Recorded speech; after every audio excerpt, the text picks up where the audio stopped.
Hello friends, Idaho Garden Girl here, and I am coming out to weed my garlic.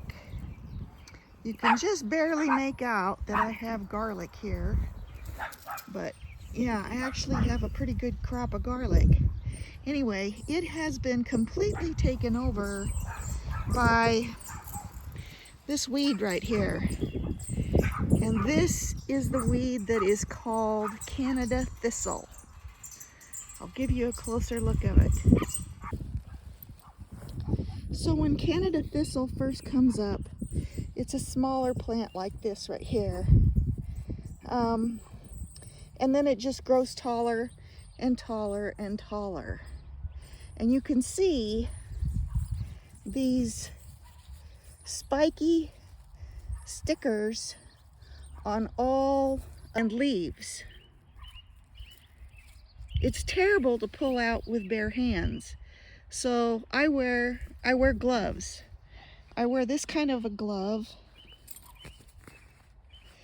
with a rubberized palm so that I can grab a hold of these stickery things and pull them out.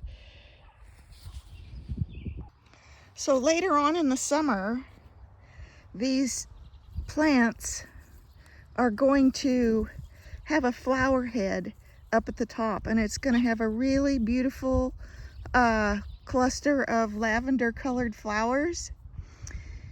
And then when the lavender colored flowers die, it turns into something similar to a dandelion when the dandelion dries up and all the seeds form on the top.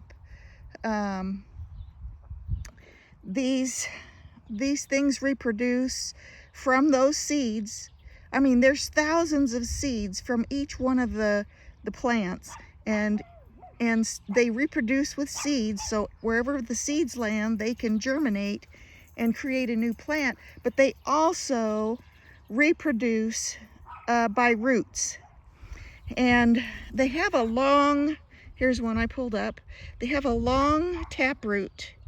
And if you pull it out and it breaks off, which it normally does, see where that one, even that one I broke off.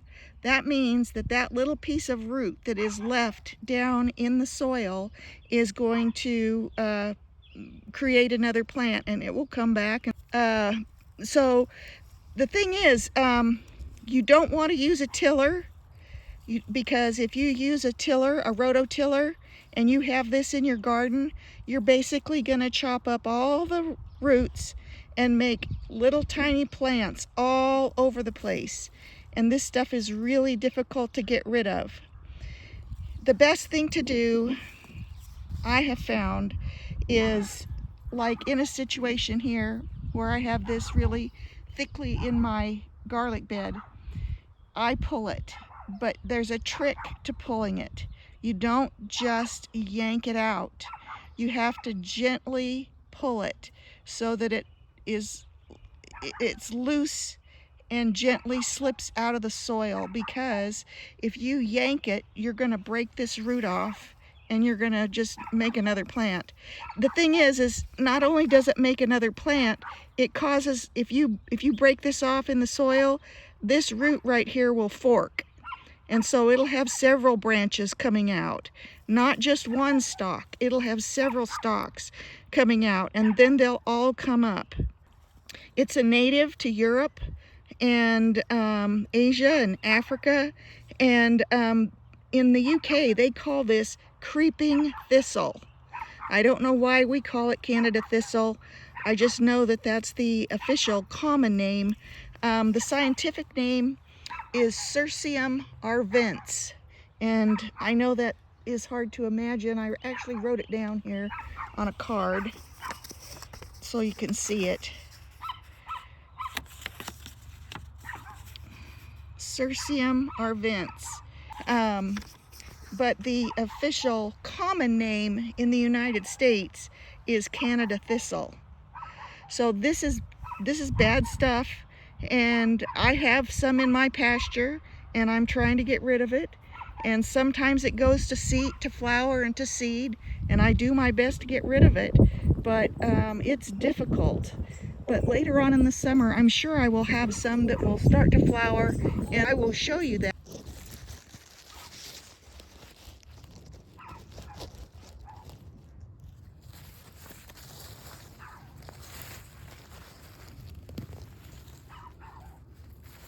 Got the root on that one.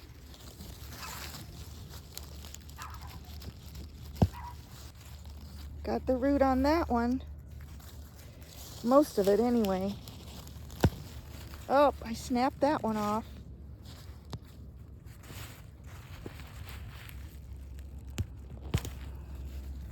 Look at the root. That's a little plant, and I got the big root on that one.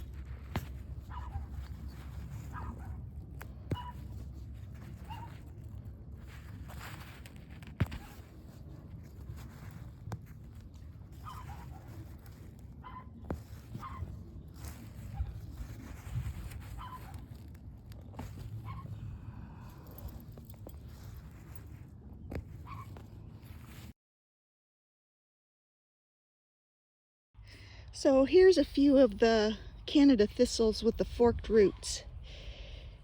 See, I pulled this one up, and look where right here the root is forked, and there's a new little baby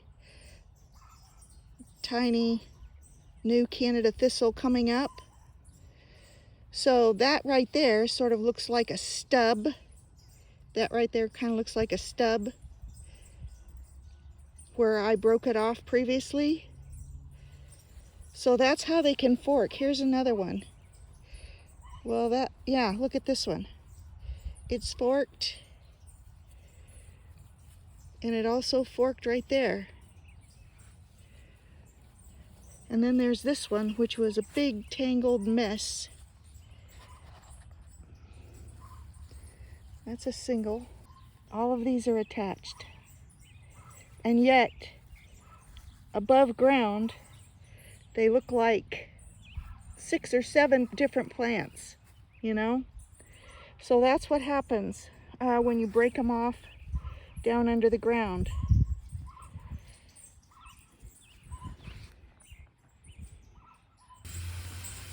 So I got all the weeds pulled, and I've had the water on for a little while, just trying to give the garlic some moisture.